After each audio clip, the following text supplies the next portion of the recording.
Welcome to Growing Women's Wrestling, episode 4. Today we have 5 men's coaches. In the past, we've had women coaches on, but we also have men coaching on the women's side and coaching on the men's side. Today we're going to discuss some issues about growing women's wrestling and also some other issues. First, I'd like to say my name is 𝐀𝐫𝐭𝐢𝐜𝐿. I'm currently a head coach at a high school team, Homewood Flossmoor in Illinois. I'm also the recruiting coordinator for Lincoln College Wrestling in Illinois, and that's a first-year program on the women's side. Now we're going to give intros from all of the participants on the panel today, and we'll start with Brian Jackson. Hey, everybody. I'm Brian Jackson. I'm the head men's and women's coach at Missouri Baptist University. Started the women's program in 2008, took over the men's program in 2004, and real excited at the growth that I've seen with the women's side. Next, we'll have Amond Prater. Hi, I'm Amond Prater, originally from the South, Marietta, Georgia, just throwing that out there. I am the head and men's and women's wrestling coach at Fontbonne University. We are a second-year program now and located in St. Louis, Missouri. Next, we have Tyreece Gilder. Yep, Tyreece Gilder, head women's wrestling coach over at Waldorf University out here in Iowa. I'm originally from Phoenix, Arizona. And last but not least, LeRoy Gardner. Yeah, I'm LeRoy Gardner. I'm the head men's and women's wrestling coach at the University of the Ozarks in Clarksville, Arkansas. And this is first year our women's program. I'm originally from Minneapolis, Minnesota. Okay, so we're dealing with interesting times right now. We've got COVID-19 going on, which has sort of kind of shut down the world, and also which has had a large sort of emotional responses, the killing of George Floyd. And I want to spend a little bit of time on that just because I think it's an important social issue that we all need to get through. For one, I think at some point, everyone's got to basically come together so that we can get through this, move forward. But I'm interested to see what you guys think and what you feel about the current social situation in the U.S. and the world. They're having protests all around the world with the scenario revolving around the murder of George Floyd. Brian, why don't you start? Well, you know, my first big concern is that it's as if this is a first, and as if riots and protesting, and as if this hasn't happened. And so you guys all know me to be like the social backboard. Everybody comes and talks to me. So all of my friends of not of color, I've been their contact. And the first thing that I want to reiterate is this is not the first. And this is something that I heard about during my early years. I experienced during my early years. So it's important for people to remember that this isn't an isolated case. It continues to happen. It doesn't take much of a search for us to find where there is a amount of unjust force that's used that appears to be based on color. I think the best thing to do, which is sometimes hard, is to listen empathetically, but still, before responding, listen to our brothers not of the same color as us, and then respond. But the biggest thing that during the conversations, guys, that I've had with people that have been in my life for a while, and this has kind of started to divide, if I would have responded any differently, the best thing that we can do is first listen and then educate, because it's systematic, because it's embedded deeper than we know. You know, brothers that, you know, we blood, sweat, spit, blood together, and this one incident, for whatever reason, or this that's, you know, that's happening now is a divide. They're listening to people that they read about instead of listening to a dude that you were on a team 4 years with, cry to me about your girlfriend breaking up with you, all of a sudden because this person writes an article that relieves the stress and the guilt that you may have. You know, so I think I've got fears and I've got concerns, and what the resolution is, I don't know, but I think there's an aggressiveness on one side in response to what's going on now, And, again, us as African-American men, we're called to, listen, try to do things the right way. But, Yeah, it's an interesting scenario because to one of your points, a lot of my college friends and/or friends in general reach out to me on social media and sort of ask me questions. And I say, first, I don't have all the answers, but just do the opposite of what's going on. Well, how can we help? Well, and some parts of my opinion suggest that if we reverse some of the things that we see happening, and mainly people know right from wrong, and I think sometimes people look the other way and they maybe act like something actually isn't there when it is there. But for me, it seems like everyone around the world, it's not just happening in Chicago, it's not just happening in LA. I mean, if you look on the news, it's happening in England, it's happening everywhere. And for me, for it to take such a global effort to sort of bring things in a different direction, I think is interesting. Amond, do you have anything to add to that? I just kind of want to add the fact that obviously being younger, I get to hear what my parents talked about and what they went through. So like Brian said, this is not anything new. But, I've been blessed with more time to kind of follow my dreams and passions, and thank God that I've had the opportunity to continue, in this coaching profession because we Black men are an anomaly, right? We don't want our Black men to feel like an anomaly, especially when it comes to us coaching at a high level. And so we navigate this and we have to rely on people who have gone through it. And we do get to kind of draw upon their experiences. But like I said, every day in this coaching profession for me is a blessing because we realize what's going on in the world. And for some reason, I was protected long enough to be able to get to, this point in my life. But we are fearful. I still am fearful, about places that even when we travel, I was telling, some of my my athletes the other day, is like, I purposely, if we're going on a road trip, where to stop, where you can't go, especially when you got to stop something as simple as stopping to get gas. There's still a long way to go in terms of making everybody realize what we go through as Black men. That's interesting. Also, sometimes when you guys say stuff, it draws something in my brain. About a week or two ago, I did a similar meeting with this, but it was all women.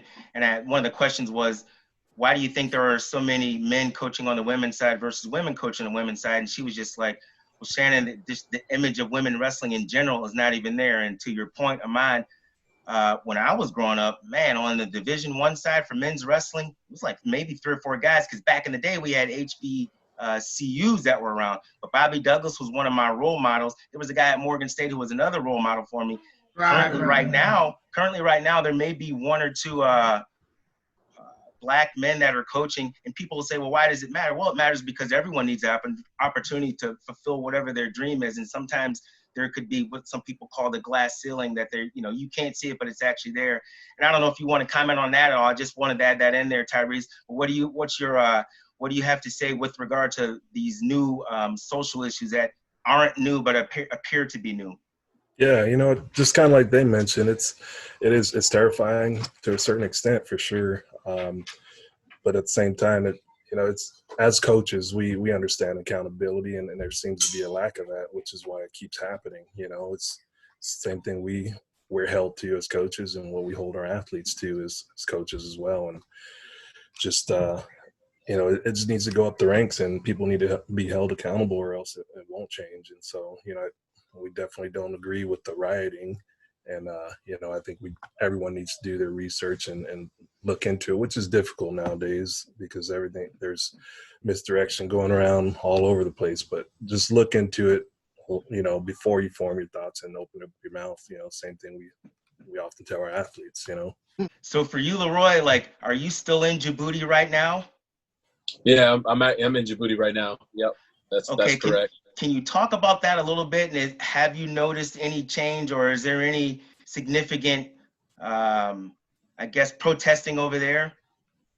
No, I mean, one of the things I think was kind of like a little bit surreal, right, when this was all kicking off in Minneapolis, my hometown, and Amond and I had a conversation, a week ago.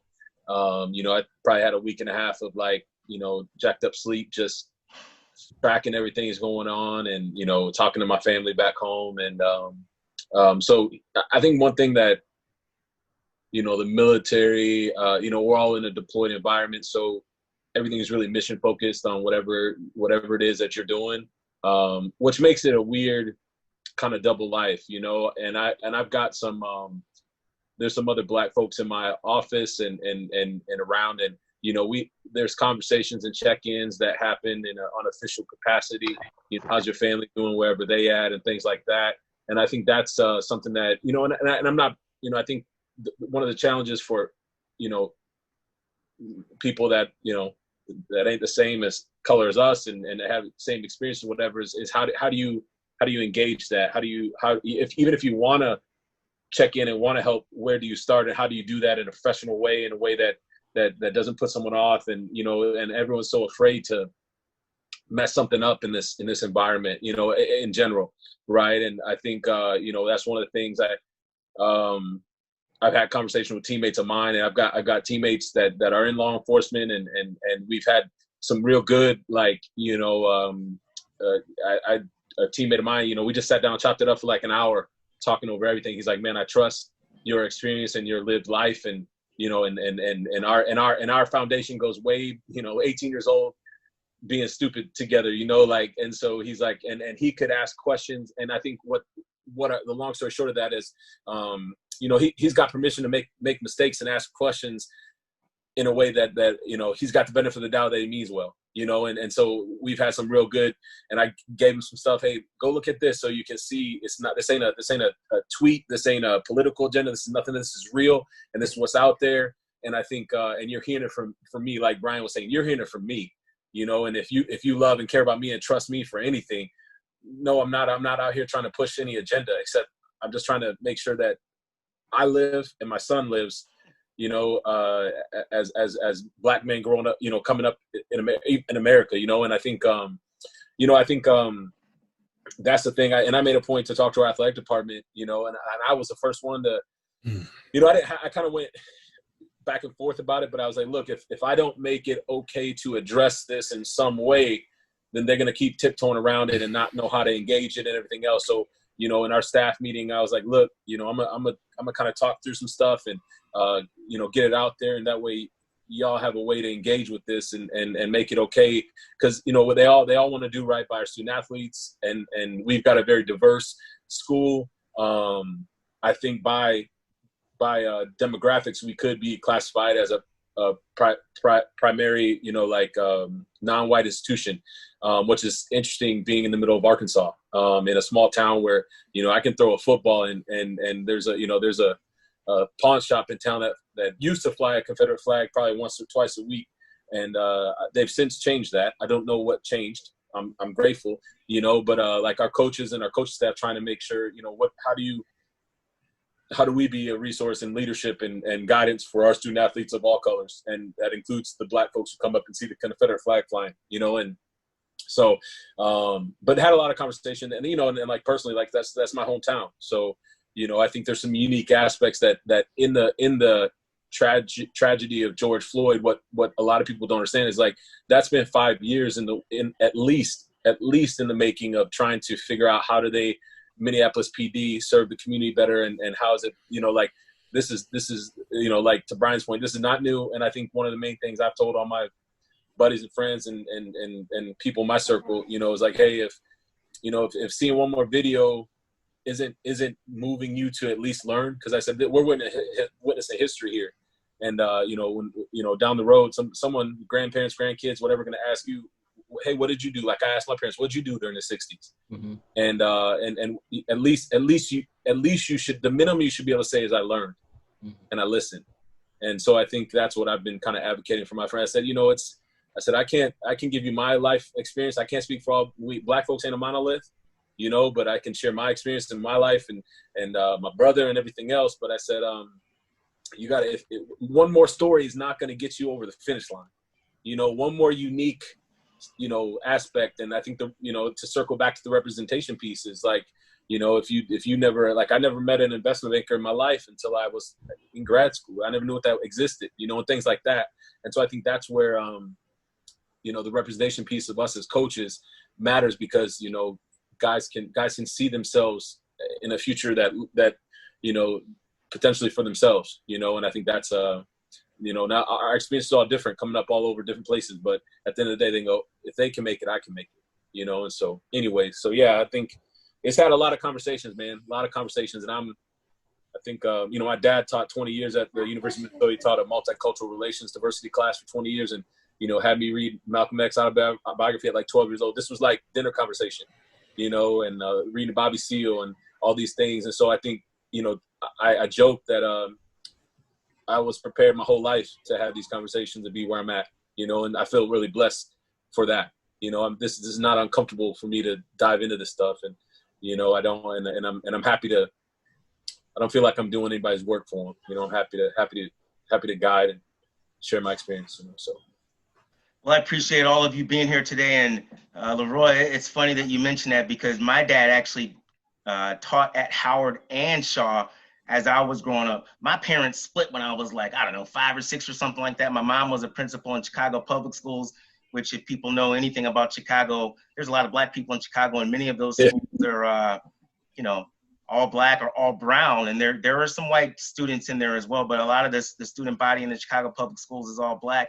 And when I was growing up, my dad would have me, this dude lives in DC, we live in the Chicago area, you doing a Black History Report month. It ain't even February though. Every month I'm doing like Black History.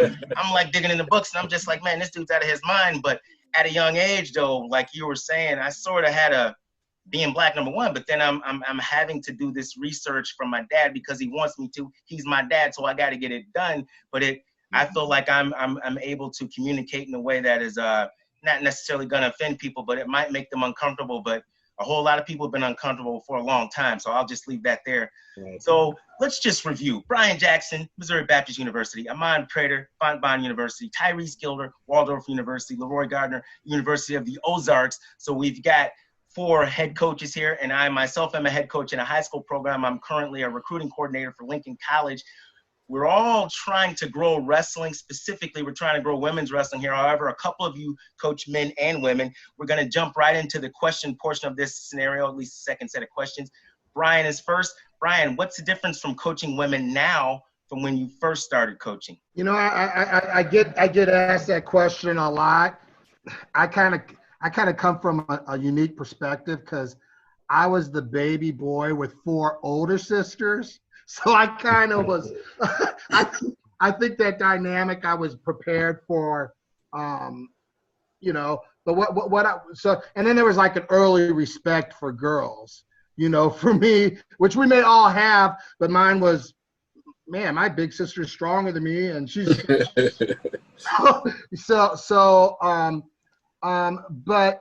through the years, there's little things that, we may label some. I do think because the girls have not been involved in the sport as long as the guys generally, and because the level of seriousness hasn't been placed, I find that it's sometimes easier to earn the trust of a girl when you're talking technique and implementations of a process, where a lot of times you'll get a boy that'll say, well, I went to the 𝐀𝐫𝐭𝐢𝐿 camp and he said, and I'm like, well, 𝐀𝐫𝐭𝐢𝐿 ain't here. I love 𝐀𝐫𝐿, but overall I found with the girls, if I'm going to just pinpoint, and I hate labeling things, I think it's usually easier for them to buy into the process. The other thing I think is beneficial on the recruiting aspect of with the girls or the guys is sometimes if you get one girl, you can get her friend a little more than like the guys. Guys kind of, they want to get away from their drill partner a lot of times. And then I will have to say overall, I've been in it for a long time. Overall, they consistently overall do a little better in the classroom. And in the end, it's getting those degrees. So those are some of the things that I've seen different. But I enjoy both. I'm going to go out and say I enjoy the women more, but I think that's because it's freestyle. I think that's Right. because it's freestyle, to be honest. So. Next question is for Amond. Amond, you coach both the men's and the women's programs, similar to Brian. Can you tell us about that experience, if there is anything different from what Brian just mentioned? I think we'll see a lot more.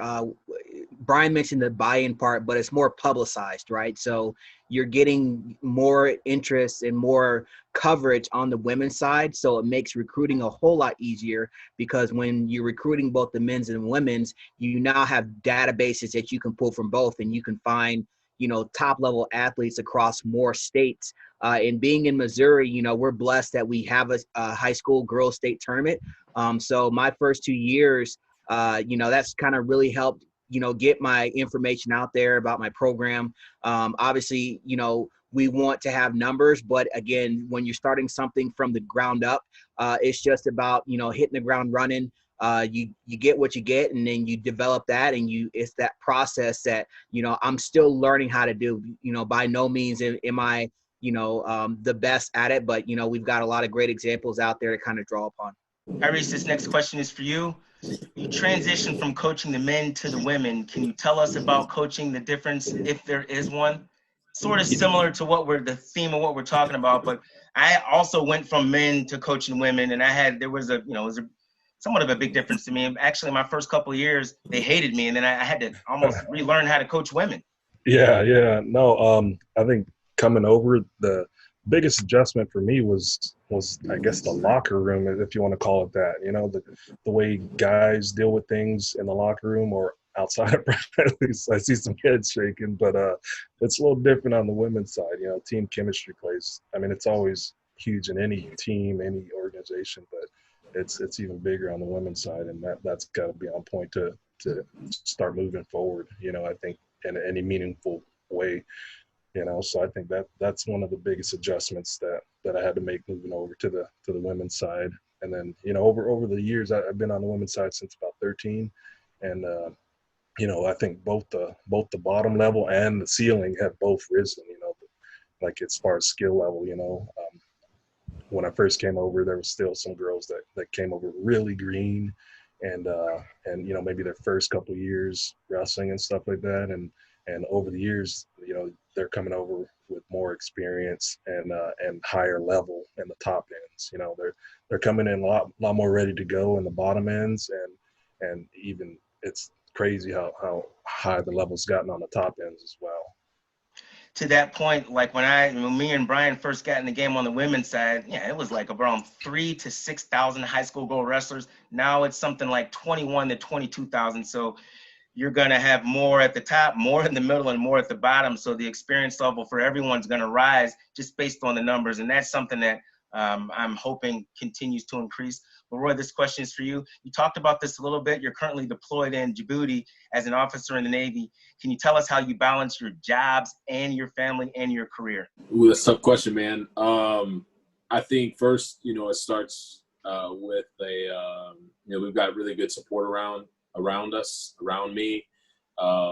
Starting with my wife. My wife is our head strength and conditioning coach at the university, so she's very close with our student athletes as well. She's kind of got her pulse, finger on the pulse there as well. And then the athletic staff, the other coaches, and I've got a good assistant. Coach Vinny Barber. I'm sure you all get emails from Vinny looking for dollar mats if you're in the market. And he's dedicated as anybody I've ever known, and eats, sleeps, and breathes. I mean, I get a text at 2 a.m. Hey, I'm thinking about this. What do you think? Whatever this, and you can't fake that. You can't, that love and care for the guys and the athletes. And, he's on the guys side. He's helping me on the women's side right now because I'm deployed. We've got in the works an assistant coach coming, a woman that I coached since she was 15 in a club down in Houston. And, so we're real excited when that gets announced. And so there's some built-in, trust that I know, I've known her, she's coached, she knows how I coach. And so I don't have to rebuild that relationship with a assistant on the women's side. And then also just, again, with representation, having our student athletes, like, seeing a young lady who's had success and graduated and competed on the world level and things like that, you know. And my wife did judo for her national team in a weight, you know, she was 57 kilos for her country. And so she knows about managed weight. So it's, you know, I think that's what's just take as a team around us. I think I've learned over the years the benefit of, you know, trying to make sure the guys, you know what's going on and when my drill schedule happens or some other stuff, so they don't feel like they're neglected. I think that took some learning, because I had some guys early on who were like, "Coach, I didn't know you were going to be gone," you know, or whatever it is. And so just trying to make sure, you know, because I think when I first was doing this, you know, I tried to make it just transparent, not even like, you know, hey, like my assistant coach got him when I go or whatever. But now I'm trying to just really be out in front of it and like, hey guys, here's when I'll be there. I won't be at this tournament or whatever it is. You know, just trying to communicate it and stay in front of it. And let them know. And I think, you know, it's one thing to throw a bumper sticker on the back of your car that says support the troops is different. It's another thing when you're coaching in the corner, you know? And so I think those trying to navigate all that and just make sure communication, they understand, and staying on top of them. I think this COVID remote thing has kind of, you know, fortunately or unfortunately, indoctrinated a lot of them to this remote communication and way of staying in touch. So I think that has helped me keep that connection open with them, because it doesn't feel foreign at this point, you know. So but yeah, I mean, it's just two things that are really important to me. You know, I love leading my student athletes and I love giving to them. It's another way of me serving, you know. And then my service to the country has been like, you know, grown to one of the more meaningful things that's part of my life. And I think, you know, if you'd have talked to me at 20, I would have not even think I'd be in the military. But you know, between those two things, I love them both, and I get a lot out of all of it. So I'm hoping to just keep paying it forward. And you know, I had a student athlete who graduated last year. He's an officer in the Army now, and unfortunately, he's in the Army. I didn't get him to go to the blue side of the Navy, but he's leading, you know, soldiers, and I think that ability for them, again, to see like, hey, this is how you can do this, and it's an option for those that are interested. It helps make it real, and I'll give them the no you know, kind of no bullshit answer on some stuff. And so yeah, that's, you know, I don't know. I've learned how to manage it better, I guess, is what I'm trying to say. I don't know that I have it all the way solved. It's a work in progress, and I think it takes a special kind of, I'll give some credit to my athletes, it takes a special kind of athlete to be able to deal with that, you know, and navigate it. And I think I heard there was Chris Bono talking about Bobby Douglas missing his world team trial match. Bobby's on a plane, and he said, you know, I trained you to be able to perform when I'm not in the corner.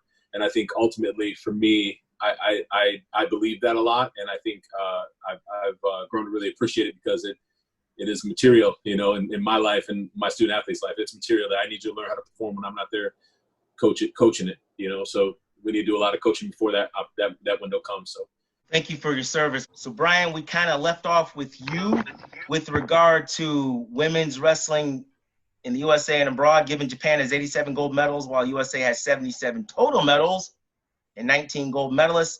What will it take for Team USA to close the gap to Japan? I think there's one big answer to start at, and that would be for high school wrestling, for girls to become freestyle wrestling.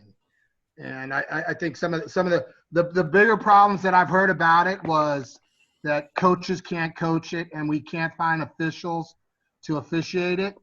I would prefer the 2 to 4 years of mistakes, but them still wrestling freestyle, than not implementing it, because that would still get us leaps and bounds more forward than we are now, you know.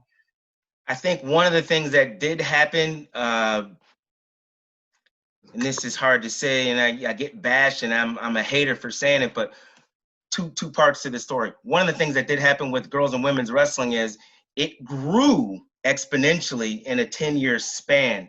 And then this is the part where if I say it too loudly, people think I'm hating on women's wrestling, and I'm not. I want women's wrestling to grow, and at the same time, the quality and the level of wrestling to go. Because you can have 1 million wrestlers and maybe not necessarily have the same quality with those 1 million wrestlers if you have people maybe that, or girls maybe that don't know how to wrestle freestyle. Canada, as an example, with the exception of the last Olympic Games, they have 2 Olympic champions on the women's side. Canada, the whole country of Canada is like, what is it, like the size of Chicago population-wise? And it's like, how in the heck can they crank out 2 Olympic champions when the USA has 1? But they start their girls wrestling, to Brian's point, freestyle. There is no folk style, so they're ahead of the curve in that sense. And I think we can catch them past Canada in terms of Olympic champions. And I agree with what you were saying. Anyone else have any kind of thoughts on that particular, how can we catch Japan scenario? If Japan is the goal and or the model. I think Japan's for sure the bar. I mean, if you just watch the dominance, that's where the bar's at right now. And I agree with Brian that freestyle is the way to go. I think the bigger, deeper challenge that we have, and this, I've heard this out of the mouths of some of the ladies I've coached, is like the programs or coaches that they were associated with prior, the men didn't coach them, like just dismissed them. And I think, Brian, like when you were talking about the women being real trusting and able to buy in right away, because I think a lot of times in the past they haven't been given an opportunity to be really coached the way that you and I were all coached and cared about. And so I think I think regardless of what style you're teaching, if you've got people that are dismissive of women's wrestling in general and not giving them coaching, then we're behind the ball regardless of the style. And so I think, yes, if we got women coaching wrestling freestyle, that definitely moves the needle a lot. But also the perception that women shouldn't wrestle needs to change for some people. And I think that's just a fact. So, because I've heard it from some of the ladies that I coach, and I was my jaw dropped as a coach and as a person who wants to pay it forward, like to think that you would turn down someone who wants to receive coaching, like it means you probably don't need to be coaching. So that concept in and of itself, from a teacher coach perspective, is just interesting, because teachers don't say I'm only going to teach the boys unless it's a boys' school, and they don't say I'm only going to teach the girls unless it's an all-girls school, which sort of leads to the next question for you, Amond. Why do you believe so many states have not sanctioned high school girls wrestling, which kind of is where we are theme-wise right now? I think there's 22 states that have sanctioned girls wrestling, or maybe 23 right now. Well, I mean, to draw everything together that we've been talking about, all day with, this civil rights, George Floyd, you have these stalwarts in these states that don't see women as equals, at the high school level, especially. And so, if we take, I'm not going to name any states in general, but we know what states have organizations that have already came out and said that they're not going to support women's wrestling, and the women's leaders are having to work extra hard just to get a fighting chance at getting something going in their state. So they're fighting for that equal representation, and that's why we haven't seen it. It doesn't matter that it's the hierarchy, that each struggle has a hierarchy that they have to get rid of before any changes happen, and that's kind of what we're dealing with and we're seeing. To your point, and I will call out a state, because one of the reasons why I'm going back to Lincoln College in the recruiting coordinator position is because we don't have sanctioned wrestling in Illinois. We to this day have sanctioned wrestling in Illinois, and I've been pounding my fist in all of these meetings, going to all these meetings. It seems like every time I go to a meeting, they change the rules. First, she said we needed numbers. We got 600 girls. We have 600 girls in Illinois, which is more than some states that have sanctioned wrestling. Next meeting, change the rules again. Now you got to have 10% of the state. 10% of the state. I'm like, man, that's you just changed the rules. So it becomes a sort of a difficult challenge. But if and when we can get, let's say, 30 or 40, or I think, is it 48 states? I think Mississippi doesn't have a state sanctioned tournament for boys. I think they're the only one. So it's 48 or 49. But when we can get to the equivalency of whatever the boys have, for me, in my opinion, not only will it exponentially grow the number of girls, not only will it give more opportunities, but it'll also, change the kind of what we're talking about with civil rights in general. You're just giving more people opportunities.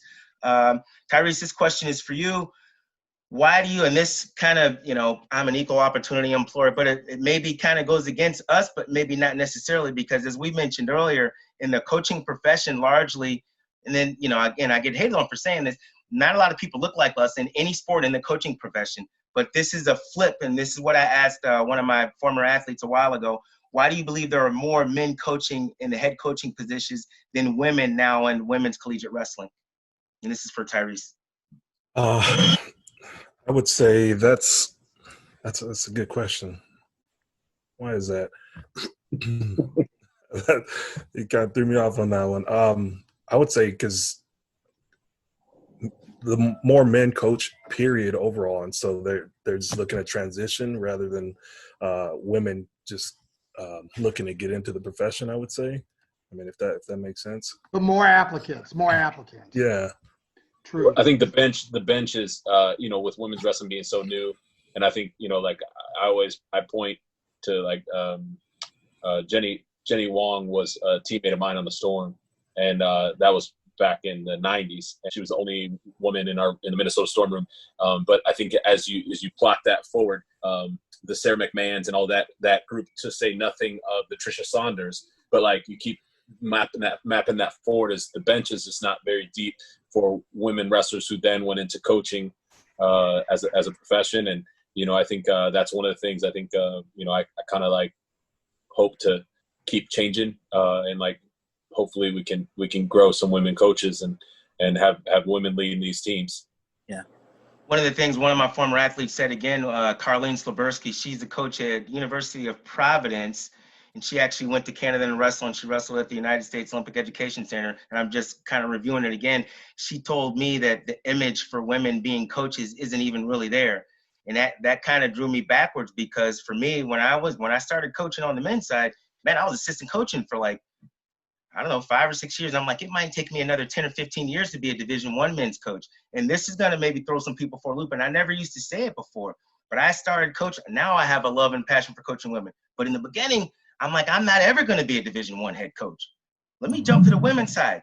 Immediately, I got hired to be a women's coach, partially because I had the credentials, partially because I was like the fourth dude in line. Like all of the higher level guys, they turned it down. And so I had the opportunity to coach in it, and it was a great thing. I think my opinion is there hasn't been a lot of coaches on the women's side for what everyone just said. Like the numbers aren't there yet. And then one of my other former students said she coaches Brandy Green. She coaches at Limestone College in South Carolina.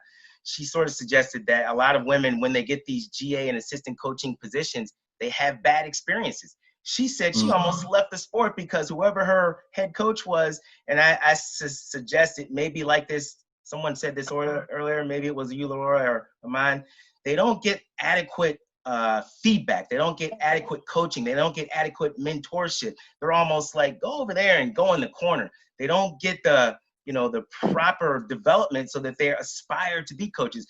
They may be turned off to coaching. Hopefully that changes. But Brandy was just like, yeah, I almost got out of the sport because my coach was like doing everything he could to get me out of the sport. So, and she also said this, and I think it's great. She's created basically a mentorship for her athletes that want to be coaches. And she told me she's got 4 girls, and she's got year 1, they do this. And I'm like, whoa, that blew me away. And I'm just like, I'm going to start doing that too.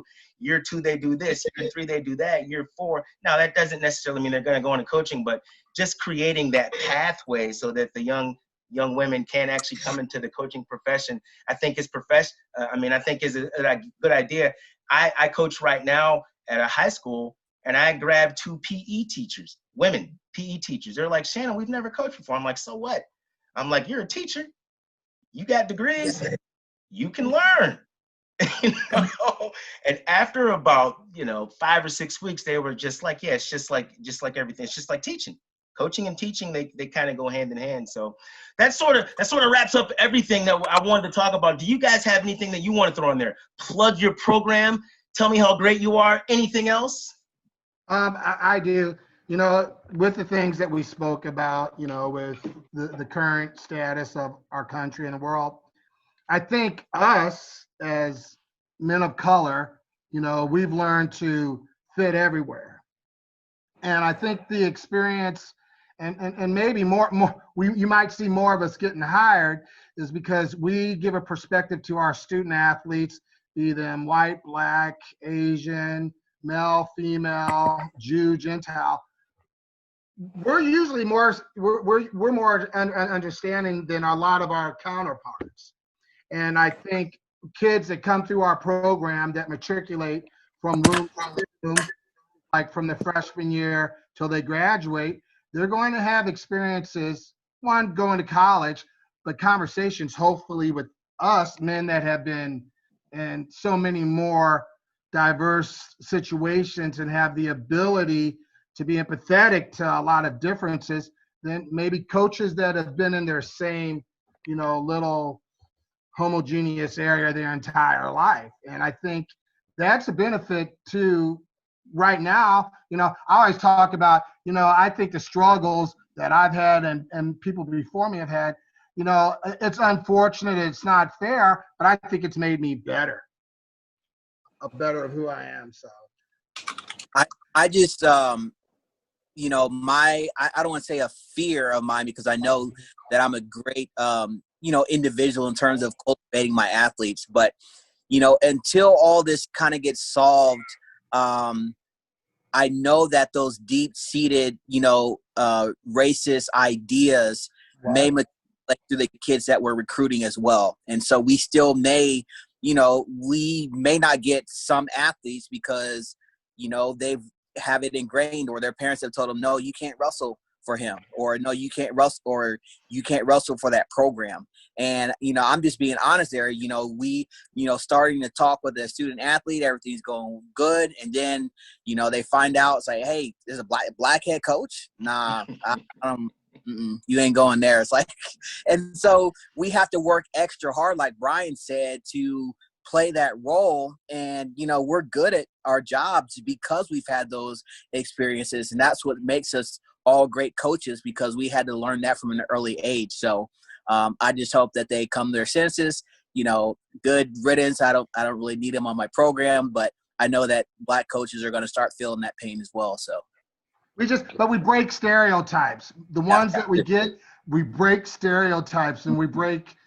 And so it's systematic. It's in families. Yeah. So it's the one redneck kid that I may have had from Moberly. Man, he's been through my program. His whole perception after that is that, hey, it's not what I thought. Right. That's kind of part of the venomous bloodline that we could stop by being part of. It's interesting because I had a female athlete. I won't say her name. That's not important. But she was from Texas. So that doesn't mean anything, but it means everything at the same time. She just emailed me the other thing. She was just like, hey, I'm sorry. You opened up to my eyes to so many different things as a young person. And I just wanted to thank you. And I know it's long overdue, but I just wanted to thank you. As a coach, man, that's like, like that touched me in such a profound way. I'm like, that's why I'm coaching. That's why I'm in here. I also think this. I also think, and then again, people will hate on me. The struggle that like we as coaches, as black coaches have, is similar to the struggle that women's wrestling has in general.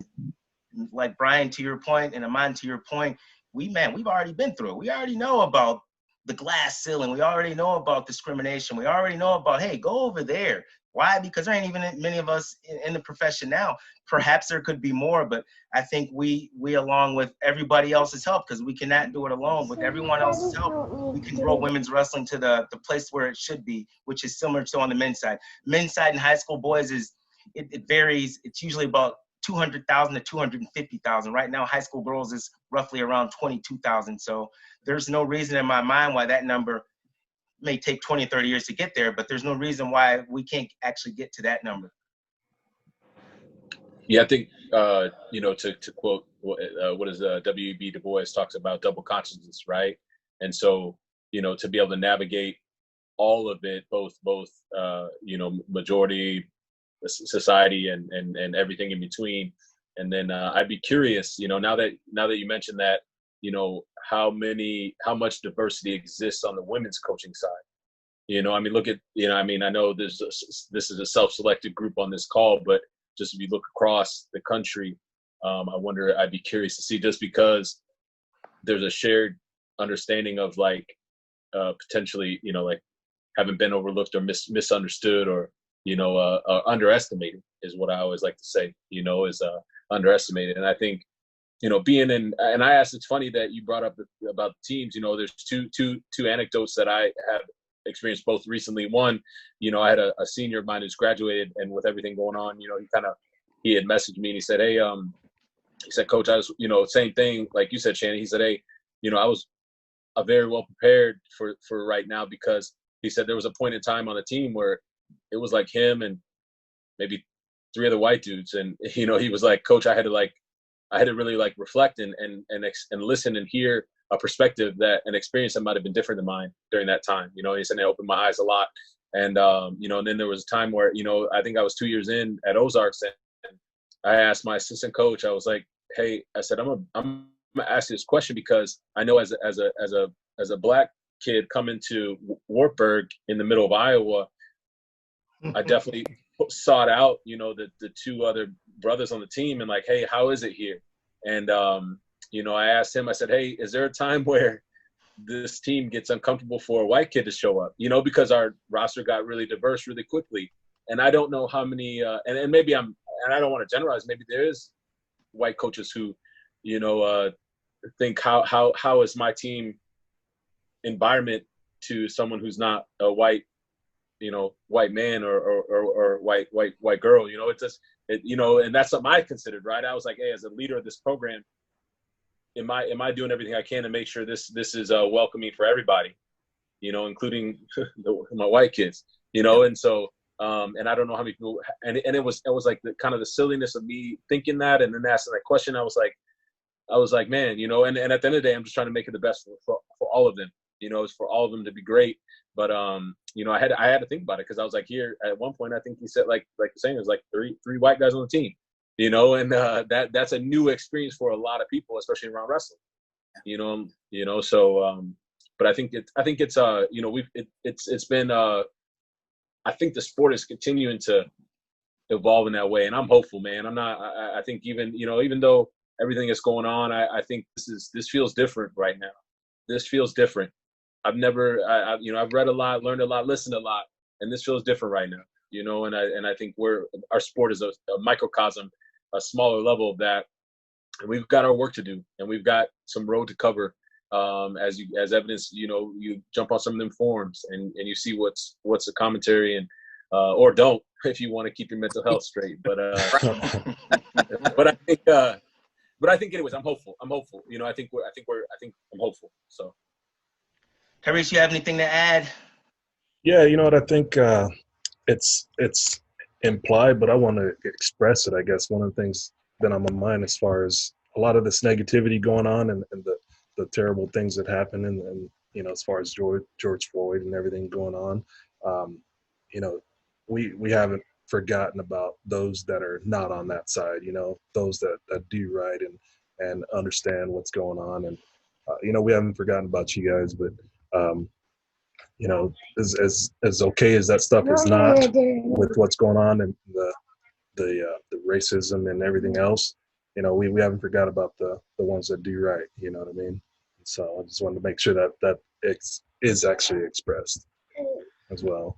Well, gentlemen, this wraps up Growing Women's Wrestling Episode 4. Today we had Brian Jackson, Missouri Baptist University, Amond Prater, Fontbonne University, Tyreece Gilder, Waldorf University, LeRoy Gardner, University of the Ozarks, and Shannon 𝐫𝐿𝐵𝐿𝐵. I'm currently at Homewood Flossmoor High School in Illinois, and I'm also the recruiting coordinator for Lincoln College. Thank you, and we will see you again.